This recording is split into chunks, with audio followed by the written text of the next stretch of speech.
Hello everyone, welcome to the class.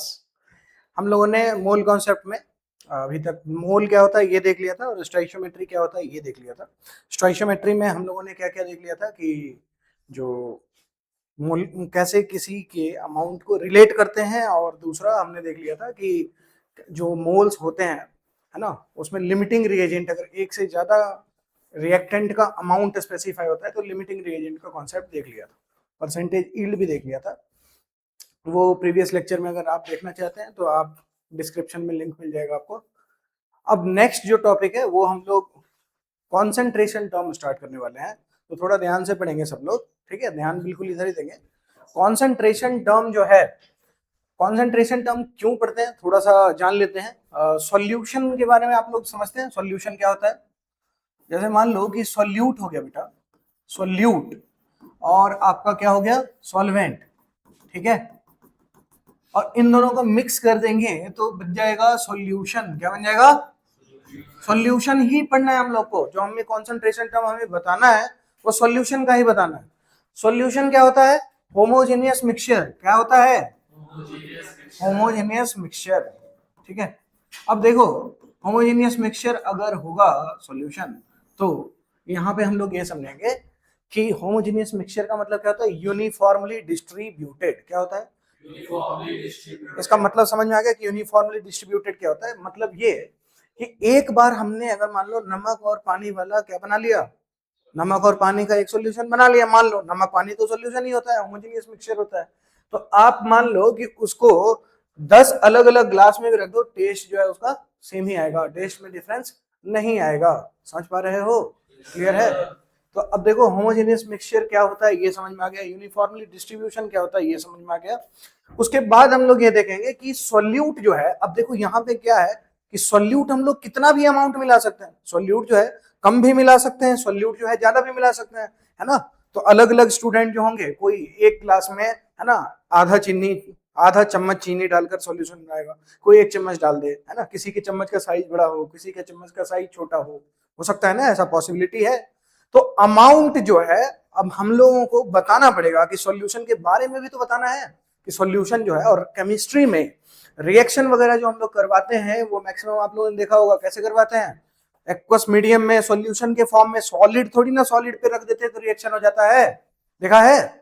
बोलो, 9th में भी रिएक्शंस देखे होंगे, तो क्या दो सॉलिड को सॉलिड के ऊपर रख दिया तो रिएक्शन हो गया? नहीं, एक सॉलिड का सॉल्यूशन बनाया, दूसरे का भी सॉल्यूशन बनाया, दोनों को मिलाया, हो गया रिएक्शन। यही तो देखा होगा। क्लियर है? तो हम लोगों को देखो जितने रिएक्शन होते हैं वो सॉल्यूशन के फॉर्म में करवाने होते हैं, और हमने स्टोइकियोमेट्री में देखा कि किसी का जो मोल्स है वो दूसरे के मोल से कैसे रिलेट करना है ना? मोल मेथड देख लिया था। अब समझो कि हमें कोई सॉल्यूशन दिया हुआ है, सॉल्यूशन में उसका एनालिसिस करना पड़ेगा कि सॉल्यूट कितना है, सॉल्वेंट कितना है। ये सब एनालिसिस करने के लिए हम लोग पढ़ते हैं कॉन्सेंट्रेशन टर्म, और कॉन्सेंट्रेशन टर्म हमें बताता है कि रिएक्शन ये जो हम लोग करवाएंगे, मतलब सॉल्यूट, सॉल्वेंट और सॉल्यूशन के बारे में सारा एनालिसिस आप कर पाओगे अगर कॉन्सेंट्रेशन टर्म जान लोगे तो क्यों जरूरत है कॉन्सेंट्रेशन टर्म का? समझ में आ गया? क्योंकि मैक्सिमम रिएक्शन हम लोग सॉल्यूशन फॉर्म में करवाते हैं। सॉल्यूशन का इंफॉर्मेशन कौन देगा? है सर, सॉल्यूशन खुद देगा। सॉल्यूशन खुद नहीं देगा, कौन देगा? कौन देगा?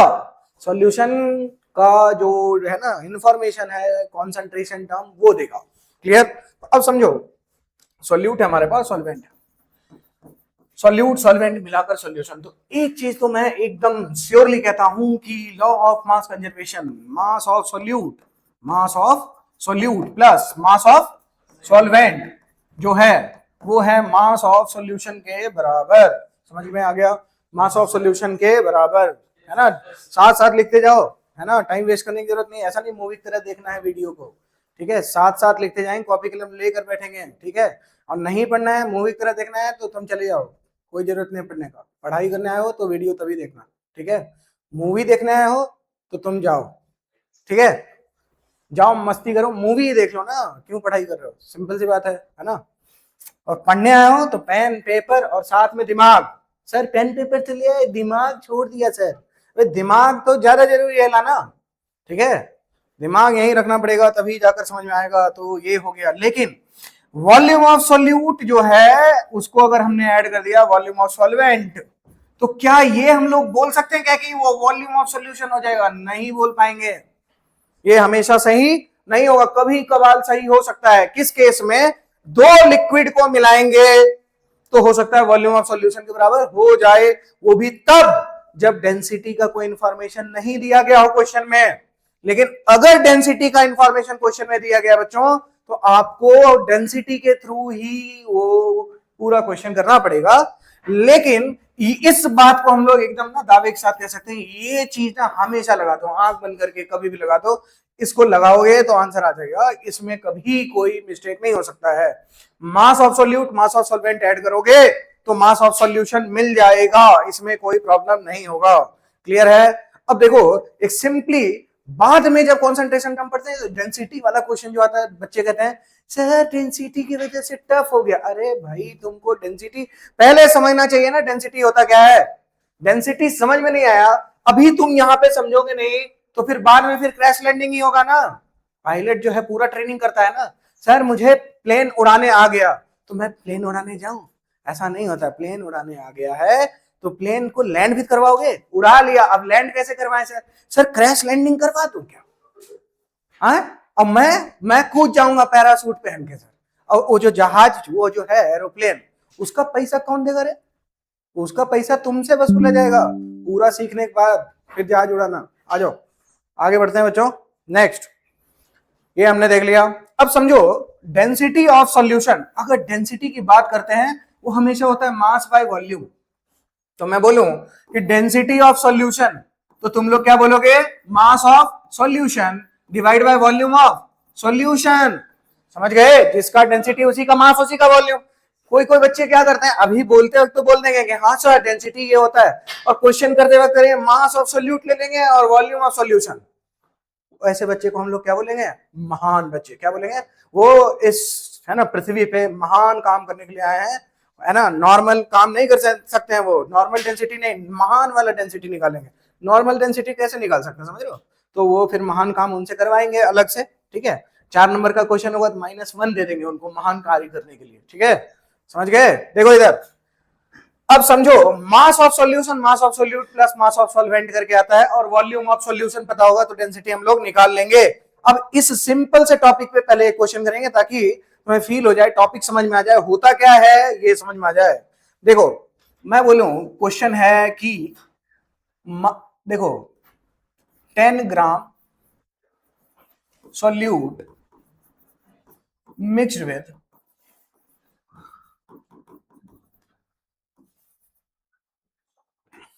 90 ग्राम solvent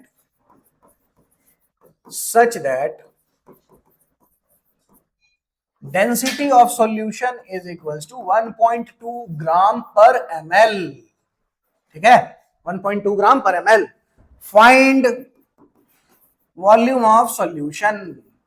तो अब आप देखो, बहुत सिंपल सा क्वेश्चन है और अभी बन भी जाएगा, और अभी अगर इसको समझ गए ना तो आगे जो कॉन्सेंट्रेशन टर्म में डेंसिटी वाला क्वेश्चन आएगा उसको बनाने में तुम्हें कोई प्रॉब्लम नहीं आएगा। और अभी अगर दिमाग नहीं लगाए ना तो बाद में क्रैश लैंडिंग करवा देना, जहाज खराब होगा।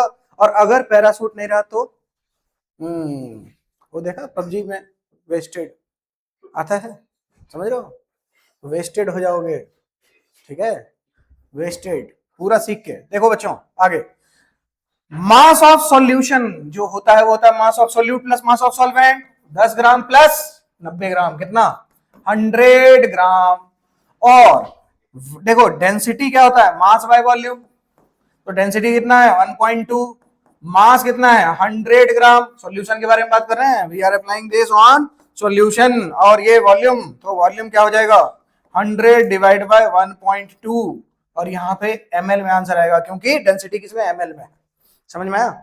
अब 100 डिवाइड बाय 1.2 ये कितना कितना होगा, है ना। 12 का टेबल आता है सर? 12 का टेबल नहीं आता है तो याद करके आओ और खुद से सॉल्व करो, कैलकुलेटर से नहीं करना है ये छोटे छोटे क्वेश्चन, ठीक है। कितना हो जाएगा? 1000 डिवाइड बाय 12, 12 का टेबल, 12 8 जा, 12 8 जा, 8 आया ना, 96, 40 बचा, 12 3 जा, 36, 4 बचा, फिर 0.33, ये कितना आ जाएगा? ml। 83.33 ml, समझ में आया? अब तुम इसके लिए भी अगर कैलकुलेटर पे डिपेंडेंट हो तो तुम एक काम करो, 10th अगर पास हो तुम गलती से, मतलब तुमको समझना पड़ेगा कि तुम 10th गलती से पास करके अगर इस छोटे से कैलकुलेशन के लिए तुम कैलकुलेटर पे डिपेंडेंट हो। मेरी बात बुरी लगती है ना? सच्चाई भी कड़वी होती है। अगर तुमको मेरी बात कड़वी लग रही है मतलब ये सच है। ठीक है बच्चों, चलो आगे बढ़ो, पढ़ते जाओ पढ़ते जाओ, सीख लो कम से कम, तो क्या पता सही रहेगा, है ना? आगे बढ़े, सीख लिया ना? चलो भाई आगे देखो, हमने डेंसिटी, मास, वॉल्यूम सबको रिलेट कर लिया। अब समझो, फॉर्मूला याद नहीं करना है, सिर्फ फॉर्मूला याद करने से मामला खराब होता है। समझ समझ के अगर तुम फॉर्मूला याद करोगे तो it will be better for you, otherwise crash landing is ready for you. अब देखो यहाँ पे सबसे पहला कॉन्सेंट्रेशन टर्म में हम लोग ना देखेंगे परसेंटेज वाला, कॉन्सेंट्रेशन टर्म में हम लोग देखेंगे परसेंटेज। पहला है परसेंटेज वेट बाय वेट। है परसेंटेज मतलब क्या होता है, बचपन से यही पढ़ते आए हैं। बचपन में क्लास में पेपर दिया, पेपर में नंबर आया तो कितना परसेंट आया बेटा, तो परसेंट अब सिखाना पड़ेगा? नहीं, तुम्हें पहले से आता है। देखो दिमाग लगाओ, क्या होगा, इसको हम लोग ऐसे बोल सकते हैं, मास। देखो परसेंट क्यों बताते हैं, कोई पूछता है ना परसेंटेज कितना परसेंट नंबर आया, मतलब वो ये नहीं जानना चाहता है तुम्हारा कितने मार्क्स का पेपर था, वो ये नहीं जानना चाहता है, वो सिर्फ ये जानना चाहता है कि जितने भी मार्क्स का पेपर होगा, मैं मान रहा हूं कि अगर 100 मार्क्स का पेपर होता तो इसके कितने नंबर आते, समझ रहे हो? 80% मतलब अगर 100 मार्क्स का पेपर होता तो तुम्हारा 80 मार्क्स आता, बस एवरेज कहते हैं एक तरीके से, समझे? परसेंट में दिमाग हमारा 100 में चलता है, 100 में हमारा दिमाग 100 में चलता है, हम कॉन्सेंट्रेशन को भी 100 में कर देंगे, परसेंटेज वेट बाय वेट। क्या होगा, मास ऑफ सॉल्यूट। अरे भाई कितना परसेंट नंबर आया, 80%, 100 में 80 नंबर आया है, ये सोचेंगे ना, तो परसेंटेज वेट बाय वेट मतलब mass of solute in 100 gram solution. ऐसा कि 100 ग्राम सॉल्यूशन एक बार बन गया तो यूनिफॉर्मली डिस्ट्रीब्यूटेड है, तो यूनिफॉर्मली डिस्ट्रीब्यूटेड है तो 100 ग्राम ले लिया, फिक्स ही होगा ना यार। तुम कह रहे हो सर 100 ग्राम में अगर ज्यादा कैसे आ जाएगा, स्टार्टिंग में बात किया था, यूनिफॉर्मली डिस्ट्रीब्यूटेड जो होता है उसी को सॉल्यूशन कहते हैं, होमोजेनियस मिक्सचर, समझ पा रहे हो? तो mass of solute in 100 gram solution, उसको बोलते हैं परसेंटेज वेट बाय वेट। मतलब 100 ग्राम सॉल्यूशन लिया, उसमें सॉल्यूट कितना ये बताओ, 100 ग्राम सॉल्यूशन में सॉल्यूट कितना, तो 100 ग्राम सॉल्यूशन में जो सॉल्यूट होगा उसी को परसेंटेज वेट बाय वेट बोलेंगे। और तो फॉर्मूला क्या होगा सर? सर फॉर्मूला जो है वो ये होगा, मास ऑफ सॉल्यूट लेंगे, मास ऑफ सॉल्यूशन लेंगे इंटू 100 कर देंगे और ये आ जाएगा परसेंटेज वेट बाय वेट। दूसरा जो है वो है परसेंटेज वेट बाय वॉल्यूम, समझ गए?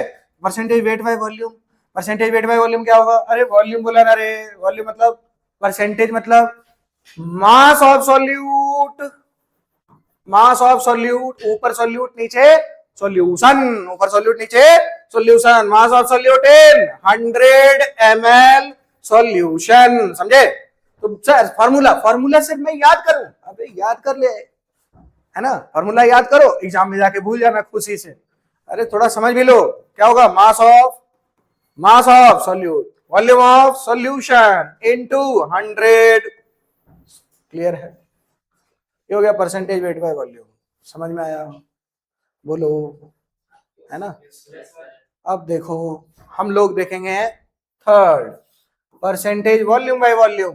जनरली तुम लोगों ने देखा होगा लिक्विड इन लिक्विड टाइप के सॉल्यूशन, मतलब जैसे तुम लोगों ने क्या देखा होगा, बोलो, वो जो कोविड में यूज किया करते थे ना सैनिटाइजर, उसमें परसेंटेज वॉल्यूम बाय वॉल्यूम लिखा रहता था, बोलो। या बहुत सारे केमिकल होते हैं लिक्विड इन लिक्विड टाइप के, उसमें हम लोग percentage volume by volume. Solute भी लिक्विड, तो लिक्विड का जनरली हम लोग वॉल्यूम यूज करते हैं, सॉल्यूशन भी लिक्विड, समझ गए? सॉल्वेंट भी लिक्विड, दोनों सब मिला के लिक्विड ही लिक्विड, तो क्या बोलेंगे, volume of solute in 100 ml solution. अरे समझ में, परसेंट एक बार तुम्हारे दिमाग में आ गया ना, परसेंट मतलब आउट ऑफ 100 क्या लिखा है, परसेंटेज वेट बाय वेट, ठीक है? मास of solution in 100 gram solution, percentage weight by volume, mass of solute in 100 ml solution, percentage volume by volume, volume of solute in 100 ml solution. एकदम clear? अब इसके बाद भी फॉर्मूला अगर तुमको याद करना पड़ रहा है तो कोई बात नहीं, लिख लिख के कर लो, 4-5 क्वेश्चन जब करोगे हर क्वेश्चन में लिख लिख के करोगे तो याद होगा, लेकिन बिना समझदारी के फॉर्मूला याद किया ना, देखना तुम एग्जाम जब दोगे ना फिर भूल जाओगे, तो समझ समझ के पढ़ना पड़ेगा बेटा, ठीक है। मतलब ये डर नहीं होना चाहिए एग्जाम में सर वही सेम क्वेश्चन आ गया जो आपने करवाया, फिर मैं खुशी खुशी वो क्वेश्चन भूल गया, फॉर्मूला एकदम भूल गया, ऐसा मतलब फिर कैसे चलेगा काम, है ना। समझ गए, ऐसे काम नहीं चलता है, पढ़ना पड़ता है, समझना पड़ता है। भूल गए तो कोई बात नहीं, ये हिम्मत तब होगा जब तुम समझ कर पढ़ोगे, लिख कर लेंगे, थोड़ा सा डिराइव कर लेंगे, ठीक है। वो कॉन्फिडेंस एकदम नहीं आता है, आता है मेहनत करने के बाद आता है। चलो बच्चों ये हो गया होगा नोट करके। आप देखो आगे देखो हम लोग क्या करेंगे, परसेंटेज वॉल्यूम बाय वॉल्यूम भी हमने देख लिया, अब इसके क्वेश्चन कर लेते हैं। इसके क्वेश्चन जब करेंगे ऐसा देखो, 10 ग्राम solute mixed with 190 gram solvent. Solvent का डेंसिटी जो है वो है 0.8 ग्राम पर ml, ठीक। और सॉल्यूट का जो डेंसिटी है वो है 1.2 ग्राम पर ml, और such that density of solution जो है वो है 1.1 ग्राम पर ml, सब लिखा हुआ है। फाइंड पहला परसेंटेज वेट बाय वेट, दूसरा परसेंटेज वेट बाय वॉल्यूम, और तीसरा तो तुम खुद बताओगे ना, परसेंटेज वॉल्यूम बाय वॉल्यूम।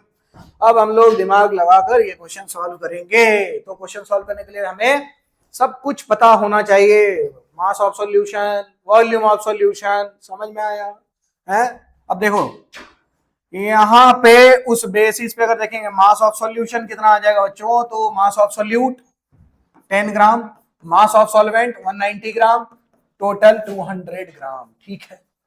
अब देखो वॉल्यूम ऑफ सॉल्यूशन तो क्या होगा, density is equals to mass by volume, volume is equals to mass by density. अरे भाई तुम लोग को पूरा लिखो mass of solution by density of solution कितना होगा, mass of solution 200 gram, density of solution दिया गया है ना 1.1 है, तो इतना ml आ गया, अभी इतना ही रहने देंगे 2000 बाई 11 ml, ठीक। अच्छा वॉल्यूम ऑफ सॉल्यूट, तो वॉल्यूम ऑफ सॉल्यूट अगर निकालना है तो मास ऑफ सॉल्यूट 10 ग्राम, और डेंसिटी ऑफ सॉल्यूट 1.2 कितना हो गया 100 बाई 12 ml, ठीक है। बस सब कुछ हमने निकाल लिया, सब कुछ जो जो चाहिए था। अब देखो पहला परसेंटेज वेट बाय वेट, ये होगा mass of solute 10 gram, mass of solution 200 into 100, 2 zero से ये 2 जीरो कट गया, कितना आ गया 5। दूसरा बच्चों percentage weight by volume, weight कितना है 10 ग्राम, वॉल्यूम ऑफ सॉल्यूशन, अरे यही क्यों नहीं कैलकुलेट, सर कैलकुलेट कर लेते ना तो मजा आता। तुम लोग एक चैप्टर पढ़े होंगे क्लास 10th में सरफेस एरिया एंड वॉल्यूम, इसलिए पढ़े थे, सारा कैलकुलेशन फाइनली करते हैं बाद में। सर उस टाइम पे पढ़ लिया था बस खाली पढ़ने के लिए, अब देखो वहीं कैलकुलेट करते तो फंस जाते। अब कैलकुलेट नहीं किया तो बढ़िया रहा, 0 से 0 कट इंटू 100 भी तो करेंगे, 0 से 0 कटाओ है ना, 20 से ये आ गया 5, और कितना आ गया भाई 5.5, देखा नहीं करना पड़ाना फालतू का कैलकुलेशन। देखो फालतू का कैलकुलेशन क्यों करेंगे, इंटेलिजेंस से मतलब क्या होता है, किसी काम को सबसे आसान तरीके से कर देना, मतलब अगर कोई काम है सबसे आसान तरीके से पॉसिबल है तो जो सबसे आसान तरीके से कर देगा वही इंटेलिजेंट है ना। क्या तुम हो, एकदम तो कोई नहीं होता ना यार, धीरे धीरे होते हैं, बुरा मत मानो।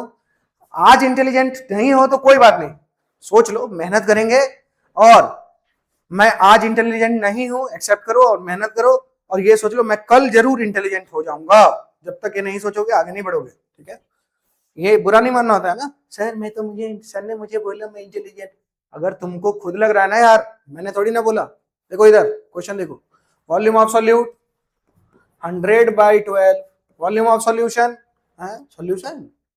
200 अपॉन में 1.1, डिफिकल्ट, मतलब 2000 कर देंगे 1 पॉइंट, तो देखो 100 इंटू 11, 2000 इंटू 12, 100 से 2 जीरो कट गया है ना, कितना आ गया परसेंटेज वॉल्यूम बाय वॉल्यूम, अच्छा इंटू 100 भी तो करना पड़ेगा यार, है ना, और 20 से ये कट गया 5, तो कितना आ गया भाई 55/12।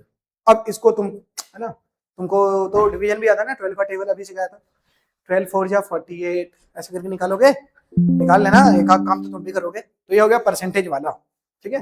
थोड़ा क्लैरिटी मिला, इस पे अच्छे अच्छे क्वेश्चन और भी करेंगे। आज तो अभी हम लोग सीख रहे हैं पहले कि कैसे कैसे क्या क्या होगा, है ना।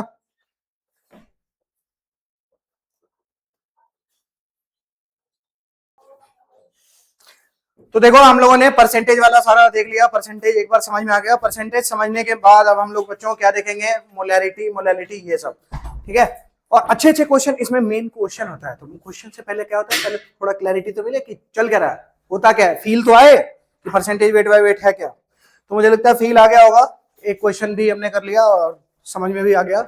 अब देखो फोर्थ जो होता है बच्चों, वो होता है मोलैरिटी, मोलैरिटी, ठीक है, मोलैरिटी कैपिटल एम से डिनोट करते हैं। सर हमने ना स्कूल में फॉर्मूला पढ़ा था कि मोलैरिटी जो होता है वो मोल्स ऑफ सोल्यूट होता है ना, divide by volume of solution होता है, लेकिन ये लीटर में होना चाहिए सर। और ये फॉर्मूला मैडम ने लिखवा दिया था, है ना, समझाया था, और मैं उस टाइम पे ध्यान नहीं दे पाया था। अभी तो कम से कम दे दो ध्यान, फॉर्मूला समझना भी होता है, खाली लिखने से नहीं होता है। फॉर्मूला मैंने लिख दिया, छोड़ो अभी फॉर्मूला, पहले ये समझो कि हुआ क्या। मोलैरिटी को हम लोग ऐसे बोलेंगे, हमने ये सोचा कि 1 लीटर अगर हमने सॉल्यूशन ले लिया तो उसमें सोल्यूट का कितना मोल, उसको हमने बोला molarity. Number of moles of solute, number of moles of solute in 1 litre solution, इसको बोलेंगे मोलैरिटी, ठीक है। 1 लीटर में मोल्स ऑफ सोल्यूट कितना, मान लो 5 लीटर है, तो 5 लीटर में जितने भी मोल है, तो moles of solute divide by volume of solution in litre, यही तो आएगा मोलैरिटी। बोलो भाई, मोल पर लीटर, मोल पर लीटर इज द यूनिट, क्या है बच्चों, यूनिट है इसका मोल पर लीटर, और इसको प्यार से हम लोग बोलते हैं मोलर, और कैपिटल एम से डिनोट करते हैं। मतलब इसको समझ लो, अरे फार्मूला फार्मूला नहीं समझो, मैं बोलूं 2 मोलर सॉल्यूशन, उसको सुनते ही तुम्हारा दिमाग एकदम ऐसे काम करने, 2 मोलर मतलब 1 लीटर सॉल्यूशन लेंगे तो उसमें 2 मोल सॉल्यूट होगा। मैं बोलूं 2.5 मोलर सॉल्यूशन, तो तुम्हारा दिमाग चलना चाहिए, और 5 लीटर में कितने मोल्स ऑफ सॉल्यूट, 1 लीटर में सर 2.5 मोल होगा, तो 5 लीटर में 2.5 इंटू 5, सर 25 का टेबल 25 का टेबल, 25 इंटू 5 125, 12.5, 2.5 को 5 से मल्टीप्लाई करेंगे तो, समझे, ये दिमाग में आना चाहिए। टेबल वेबल याद करो, नहीं याद करोगे कोई बात नहीं, जो याद करेगा उसका सिलेक्शन हो जाएगा, है ना, जो नहीं करेगा उसका हो सकता है लेकिन थोड़ा डिफिकल्ट होगा। अब तुमको अपना रास्ता डिफिकल्ट बनाना है, आसान बनाना है, चॉइस इज योर्स, ठीक है बेटा। चलो मोलैरिटी समझ में आया, फॉर्मूला समझ में आया। एक सिंपल सा क्वेश्चन, 80 ग्राम NaOH डिसॉल्व, जल्दी करो जल्दी करो, dissolve in 5 litre water, find find molarity. Sir जल्दी कैसे करें, ऐसे मोल्स कितना होगा 80, अरे मोल्स तो अभी सीखा था मैंने, 80/40 कितना होगा 2, इतना प्रैक्टिस करने के बाद तो मोल मोल कर रहा है। 80/40, 40 कैसे है, NaOH का मोलर मास, ठीक। अब मोलैरिटी क्या होता है, सर आपने बोला था वॉल्यूम ऑफ सॉल्वेंट जो है उसको सॉल्यूशन में, तुमने बचपन में पढ़ा था कि सॉल्वेंट का जो सॉल्वेंट जो होता है उसमें सॉलिड डाल रहे हैं तो वॉल्यूम में चेंज कुछ खास नहीं आता है, चेंज नहीं आता है अगर सॉल्यूशन बन रहा होता है, समझे। तो यहाँ पे मोल्स कितना है यार 2, और कुछ डेंसिटी वेंसिटी नहीं दिया ना तो हम लोग डायरेक्ट यूज कर सकते हैं। 2/5, 2/5 कितना होता है 0.4, answer 0.5 molar, 0.4 molar answer, simple. चलो जल्दी जल्दी पहले फॉर्मूला समझ लेते हैं भाई, फिर आगे अच्छा अच्छा क्वेश्चन वेट कर रहा है तुम्हारा। 5वां मोलैलिटी। सर मोलैलिटी जब आपने डिफाइन कर दिया तो मोलैलिटी की क्या जरूरत है, बताता हूं, पहले देखना फॉर्मूला देखना। हमने बोला मोलैलिटी क्या होता है, moles of solute in 1 kg solvent, मतलब सॉल्यूशन में जो भी सॉल्यूशन जब हम लोग बना रहे होंगे 1 kg सॉल्वेंट लिया, उसमें जितना सॉल्यूट हम लोग ऐड कर रहे होंगे उसी को बोलेंगे मोलैलिटी। फॉर्मूला क्या होगा मोलैलिटी, स्मॉल m से डिनोट करते हैं, moles of solute divide by mass of solvent, लेकिन ये किस में होना चाहिए बच्चों, केजी में। तो ये हमारा क्या बन गया फॉर्मूला, किसका, मोलैलिटी का। यूनिट क्या होगा बेटा, यूनिट, यूनिट सर मोल, मोल, और ये पर केजी, इसको प्यार से बोलते हैं मोलल, है ना, क्या बोलते हैं, मोलल। उसको क्या बोलते हैं, मोलर। समझ में आया, वो दांत वाला मोलर नहीं, molar pre molar, molar means molarity वाला। केमिस्ट्री पढ़ रहे हो एकदम, बायो कैसे याद आता है तुम लोग को, हैं, इधर ध्यान दो, बिल्कुल ध्यान देंगे, ठीक है, समझ में आ गया। अब देखो इसका भी क्वेश्चन चाहो तो कर लेंगे, इसका क्वेश्चन, इसका क्वेश्चन बता नहीं, हाँ ठीक है। तो 300 ग्राम CaCO3 mixed with 10 kg solvent, 10 kg solvent, वही मोलैलिटी निकालना है, मोलैलिटी, मोलैलिटी, फाइंड मोलैलिटी। तो इसका मोल्स सर, मुझे इसका मोलर मास नहीं, अरे कैल्शियम का कितना होता है 40, कार्बन का 12, ऑक्सीजन का 16, सारा ऐड करोगे 100, 300 कितना मोल 3, तो मोलैलिटी कितना होगा, moles of solute 3, mass of solvent by 10, KG में है ना रे, केजी में है, कोई बात नहीं, कितना हो जाएगा 0.3। तो ये सब तो हमको समझ में आ गया सर, लेकिन आपने बताया था कि मोलैलिटी क्यों डिफाइन किया, ये भी बताओगे। तो देखो अभी तक हमने जो भी पढ़ा है, एक चीज ध्यान रखना, volume depends on temperature. Volume जो होता है वो किस फैक्टर पे डिपेंड करता है, लिक्विड का या कुछ भी गैस का, टेम्परेचर पे। टेम्परेचर चेंज करेंगे वॉल्यूम भी चेंज होगा, टेम्परेचर चेंज नहीं करेंगे वॉल्यूम चेंज नहीं होगा। तो हमने बोला जो चीज टेम्परेचर डिपेंडेंट है, मैंने अगर मान लो, है ना, मान लो कोई अमेरिका में हो, टेम्परेचर बहुत कम हो, 5 डिग्री सेल्सियस, है ना, 0 डिग्री सेल्सियस, उसमें वो कोई कैलकुलेशन किया और बताया कि ऐसा होता है, ठीक है। और कोई कहाँ हो, है ना, कोई मान लो यहाँ राजस्थान में हो, 50 डिग्री सेल्सियस पे एक्सपेरिमेंट किया, उसका वैल्यू कुछ और आ गया कॉन्सेंट्रेशन टर्म का, फिर मारपीट हो सकता है, दोनों सही और दोनों में लड़ाई हो सकता है, दोनों एक दूसरे कॉलर पकड़े, मैं सही मैं सही, अरे दोनों सही। फिर इस लड़ाई को रोकने के लिए सारे साइंटिस्ट का मीटिंग हुआ, जो समझदार थे वो समझ गए कि ये तो टेम्परेचर वाली बात है, ये तो टेम्परेचर की वजह से प्रॉब्लम हुआ है। उन्होंने बोला कि एक काम करते हैं, ऐसा ऐसा कॉन्सेंट्रेशन टर्म डिफाइन करेंगे जिसमें वॉल्यूम होगा ही नहीं। तो वो कौन कौन सा अभी जो पढ़े हैं, बताओ कौन कौन सा है, कौन कौन सा है, परसेंटेज वेट बाय वेट, देख mass by mass, percentage weight by volume temperature dependent, percentage volume by volume, जहां वॉल्यूम आ गया dependent, molarity mass by volume of dependent, molarity moles mass, अरे ना मोल टेम्परेचर पे डिपेंड करेगा ना मास टेम्परेचर पे depend करेगा, तो कोई दिक्कत वाली बात नहीं है, ये भी टेम्परेचर इंडिपेंडेंट है। वैसे तो मोलैरिटी में कैलकुलेट करने में खूब मजा आता है, एकदम तुरंत सॉल्व हो जाता है, मोलैरिटी थोड़ा कैलकुलेट करना नहीं, थोड़ा सा अभी क्वेश्चन ऐसा मिल जाएगा तो थोड़ा डिफिकल्ट होगा, मतलब आलस आता है, ज्यादा कैलकुलेशन है, और तुम लोग का कैलकुलेशन कितना स्ट्रांग है ना, तुरंत कैलकुलेटर निकाल के सर, ठीक है, तो वही करते हैं, कोई बात नहीं, इसको समझते हुए आगे बढ़ेंगे। इतना क्लियर हो गया मोलैरिटी, चलो नेक्स्ट, नेक्स्ट है बच्चों mole, mole fraction, mole fraction, mole fraction को काई से डिनोट करते हैं, एक्स भी बोल दो कोई बात नहीं, हम लोग तो इंडिया में है ना, हम लोग एक्स बोल के काम चला देंगे, है ना, एक्स दिख रहा है, हाँ दिख रहा है, चलो ठीक। देखो यहाँ पे मान लो दो ही चीज है ना रे, है, एक सॉल्यूट है, एक सॉल्यूट, एक सॉल्वेंट, और उससे बनाया हमने सॉल्यूशन, सॉल्यूशन। तो ये कहता है ना मोल्स ऑफ, जिसका मोल फ्रैक्शन निकालना है उसका मोल डिवाइड बाय टोटल मोल, तो ये क्या होगा, मोल फ्रैक्शन ऑफ सॉल्यूट अगर बोलेंगे सॉल्यूट तो क्या होगा, moles of solute divide by total moles, मतलब एक मोल अगर टोटल लेंगे ना तो आउट ऑफ 1 मोल कितना मोल सॉल्यूट का है, या कितना मोल जो इसका भी मोल फ्रैक्शन का निकालना है वो, मैं बोलूं टोटल मोल क्या होगा, टोटल मोल, बोलो बोलो जल्दी बोलो, बोल ही नहीं पाते हो तुम लोग, कोई बात नहीं कोई बात नहीं, मैं ही बोल लूंगा, मैं लिख ही दूंगा, लिख दिया ना मैंने, देखा, हाँ ये आ गया ये आ गया, ठीक है। तो यहां भी मैं लिखूंगा सॉल्वेंट, तो सॉल्वेंट अगर लिख रहा हूं तो moles of solvent divide by moles total moles, इसी को बोलेंगे मोल फ्रैक्शन। तो ये हो गया कॉन्सेंट्रेशन टर्म, इस पे बहुत अच्छे अच्छे क्वेश्चन बनते हैं, ठीक है। तो क्वेश्चन वाला सीरीज हम लोग नेक्स्ट जब लेक्चर होगा तो उसमें देख लेंगे। अभी तो मुझे लगता है पहले इसको समझ में आ गया। एक क्वेश्चन का सीरीज रखेंगे कॉन्सेंट्रेशन टर्म का, उसको नेक्स्ट लेक्चर में रखेंगे। तो तुम लोग तब तक इसको अच्छे से समझ लो, ठीक है। और अगर तुमको समझ में आ जाए, ठीक है, और तुम चाहते हो तुम्हारे दोस्त लोग भी सीख जाए, तो तुम उनको शेयर कर सकते हो, लेकिन दुश्मनों से छिपा के। उनको समझ में आ गया तो तुमसे तेज हो जाएंगे, है ना।